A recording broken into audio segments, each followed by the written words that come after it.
by University of Maryland, Baltimore.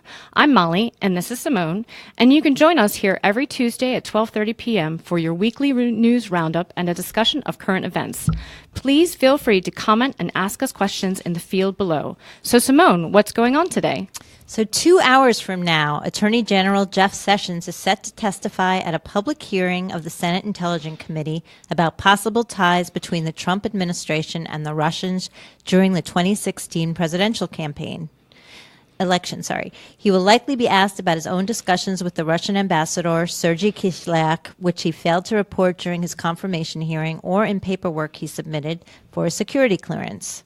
After it was discovered that Sessions did not tell the truth about his contacts with Kislyak, the Attorney General announced he would recuse himself from all matters related to the Russia investigation.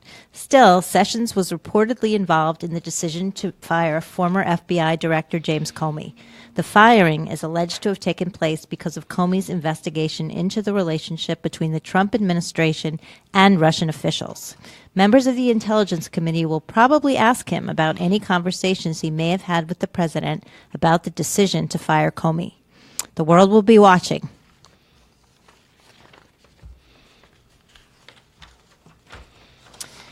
In more Trump news, a friend of the president yesterday mentioned that President Trump is considering firing special counsel Robert Mueller, who was recently brought on to investigate possible ties between the president's campaign and Russia. Some Trump supporters, such as Newt Gingrich, urged this move, insisting that Mueller was close to James Comey, so could not be trusted to lead a fair investigation. The White House responded by saying Trump's friend, Christopher Ruddy, does not speak for the White House. If Trump were to fire Mueller, it would be ironic, since reportedly Mueller was previously being considered as Comey's replacement as FBI director. People against that move say it would be a mistake, since it would add to suspicions that Trump has something to hide. Speaking of Russia, on Monday, thousands took to the streets there to protest government corruption, repression, and economic stagnation. Demonstrations took place in at least 100 cities across the country, and many of the protesters were students and young adults literally risking their lives in a country where dissent is harshly punished. Among those detained by police was Putin critic and opposition leader Alexei Navalny. Navalny, who has announced plans to run against Putin in the country's election next year, was arrested in front of his home on his way to the protest in Moscow. He was later sentenced to 30 days administrative arrest for encouraging protesters to turn out for the anti-government rallies. This is the second time this year that Navalny has served prison time. On Monday, the Trump administration's revised travel ban was dealt another blow when the Ninth Circuit Court ruled against it. The executive order limited travel from 6 predominantly Muslim countries. Trump's tweets after the terrorist attacks in the UK last week didn't help his cause. The Circuit Court pointed to them as proof that the intention of the travel ban was to keep Muslims from entering the U.S. That's right, we need a travel ban for certain dangerous countries, not some politically correct term that won't help us protect our people, Trump tweeted on June 5th. Next stop, a possible Supreme Court appeal. If you're just joining us, this is Jmore's Need to Know on Facebook Live, coming to you from Hamden and sponsored by University of Maryland, Baltimore. Ask us whatever you like in the comments field below, and be sure to like and share.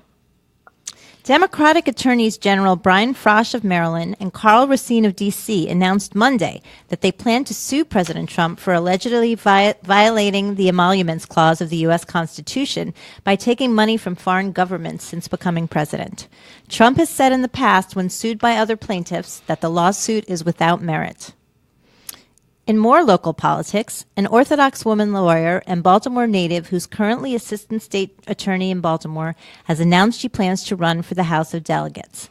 Democrat Dahlia Attar, who lives in Park Heights, recently talked with Jmore writer Pete Arnold about why she believes she would be a great asset to District 41. To learn more about her, visit jmoreliving.com. We'll be wrapping up soon, but as a reminder, this is Jmore's Need to Know on Facebook Live, coming to you from Hamden and sponsored by University of Maryland, Baltimore. You can join us here every Tuesday at 12:30 p.m., follow at hashtag JMoreNeedToKnow, and see more news at jmoreliving.com. On a lighter note, Jewish actors, directors, and playwrights won big at this year's Tony Awards held on Sunday night.